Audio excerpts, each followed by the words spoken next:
ಅಕ್ಕಿನ ಹುರಿದು ಆರೋಗ್ಯಕರವಾದ ಸಿಹಿಯಾದ ಒಂದು ಲಡ್ಡು ಮಾಡೋಣ. ಜಾಸ್ತಿ ಪದಾರ್ಥನೂ ಬೇಕಾಗಿಲ್ಲ, ಸುಲಭವಾಗಿ ಮಾಡ್ಕೋಬೋದು. ಹಾಗಾದರೆ ಬನ್ನಿ ಶುರು ಮಾಡೋಣ. ಅದಕ್ಕೆ ನಾನು ಇಲ್ಲಿ ಇವಾಗ ಕುಸ್ಲಕ್ಕಿ 2 ಕಪ್ ಆಗಷ್ಟು ತೊಗೊಂಡಿದ್ದೀನಿ. ಅದನ್ನು ಚೆನ್ನಾಗಿ ತೊಳೆದು ನೋಡಿ ನೀರನ್ನ ಸೋರಿಸಿಟ್ಕೊಂಡಿದ್ದೀನಿ. ಈಗ ಸ್ಟವ್ ಮೇಲೆ ಒಂದು ಪಾತ್ರೆ ಇಟ್ಕೊಂಡು ನೋಡಿ ಚೆನ್ನಾಗಿ ಹುರ್ಕೋಬೇಕು.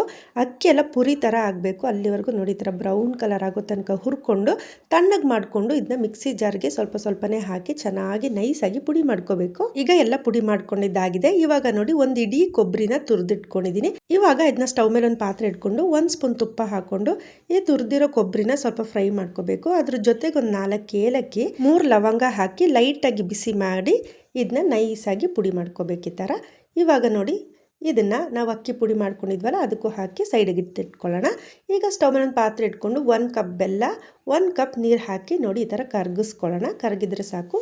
ಈಗ ಒಂದು ಚೂರು ತಣ್ಣಗಾದ್ಮೇಲೆ ಅದನ್ನು ನೋಡಿ ಈ ಥರ ಹಾಕ್ಕೊಂಡು ಚೆನ್ನಾಗಿ ಕಲಿಸ್ಕೊಂಡ್ರೆ ಆಯಿತು. ಅಷ್ಟೇ, ಚೆನ್ನಾಗಿ ಕಲಿಸ್ಬೇಕು. ಎಲ್ಲ ಕಡೆ ಹರಡೋ ಥರ ನೋಡಿ ಈ ಥರ ಚೆನ್ನಾಗಿ ಕಲಿಸ್ಕೊಂಡು ಬಿಸಿ ಇರುವಾಗಲೇ ಒಂದು ಸ್ಪೂನಲ್ಲಿ ನೋಡಿ ಈ ಥರ ತೊಗೊಂಡು ಉಂಡೆ ಮಾಡ್ಕೋಬೇಕು. ಈ ಥರ ತುಂಬಾ ರುಚಿಯಾಗಿರುತ್ತೆ. ಎಲ್ಲರಿಗೂ ತುಂಬಾ ಇಷ್ಟ ಆಗುತ್ತೆ. ಕೊಬ್ಬರಿ ಬೆಲ್ಲ ಎಲ್ಲ ಹಾಕಿರೋದ್ರಿಂದ ಮಕ್ಳಿಗಂತೂ ತುಂಬಾ ಒಳ್ಳೆಯದು. ಎಲ್ಲರೂ ಮನೇಲಿ ಮಾಡಿಕೊಡಿ. ಹೇಗೆ ಬಂತು ಅಂತ ನನಗೆ ಕಮೆಂಟ್ ಮಾಡಿ. Thank you so much.